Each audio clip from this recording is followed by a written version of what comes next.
Max Verstappen. What a lap in Q3, Max. You had a large margin over the field. Just how good did it feel from inside the cockpit?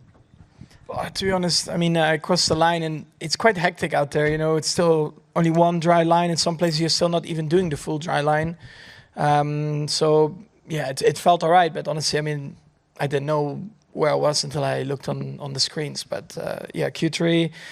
that final lap, I think, was very good. I just risked a bit more compared to all the other laps, you know, leaving a little bit of margin, which almost knocked me out in Q2. So, yeah, it was tough out there today, you know, to get everything right. Look, just how difficult was it to find the limit in those conditions? Well, it's more about not actually find the limit, because then it's very easy to make a mistake and hit the wall. So it's all about just trying to leave your margins and just build up to it, basically.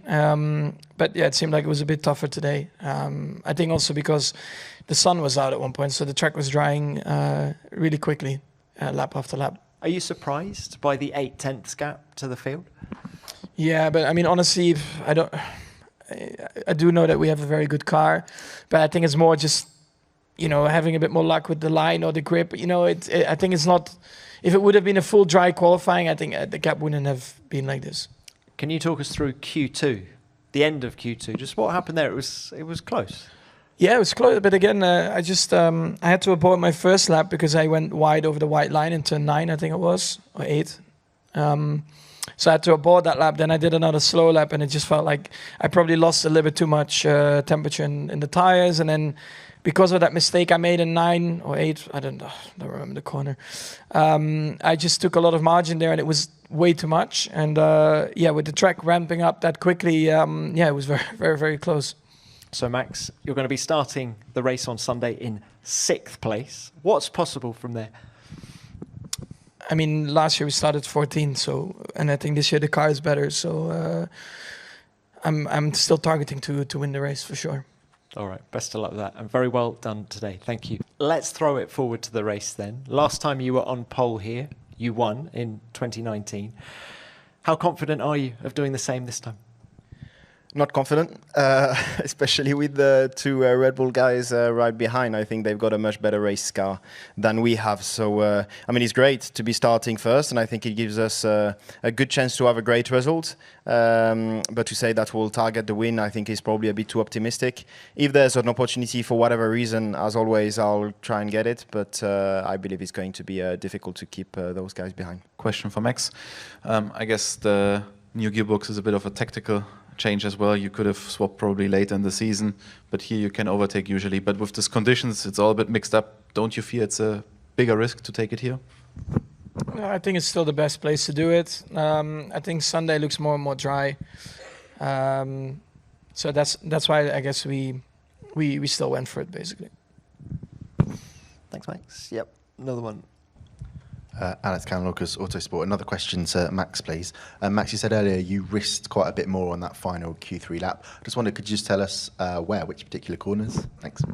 Mainly turn 8, 9, because I think I was incredibly slow there before, because I had a few moments. I almost crashed in 9 in Q2, so even in Q3, my first run, I was very slow there.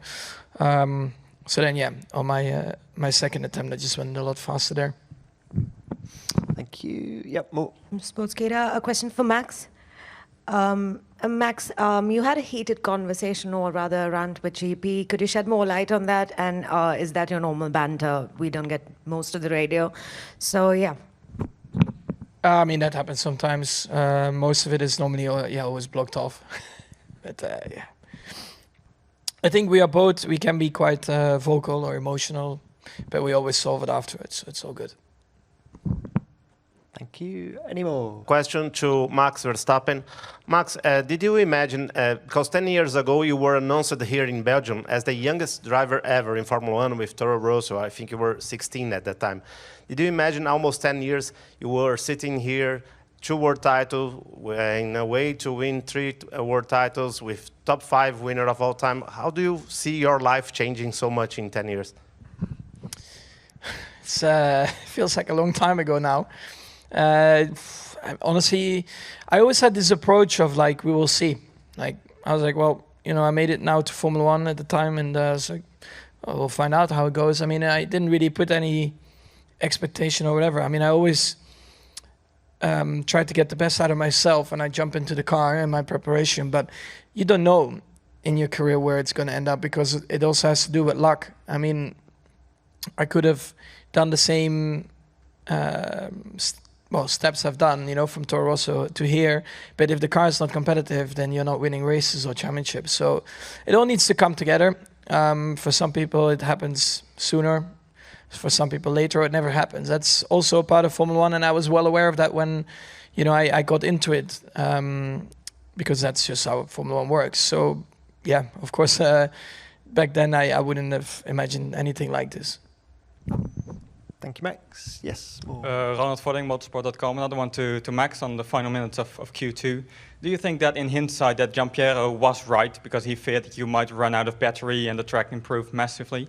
Or do you still think that things could have gone a bit better in those couple of minutes? Honestly, there is no need for me to comment on that here. I'll discuss it with him. Thank you. Yep. Another one. Tim Kraai, gpblog.com. Question to all drivers. We had very few time in FP1 to set up the car. Can you explain a little bit how hard that is to drive then a qualification right after that? Max, let's start with you.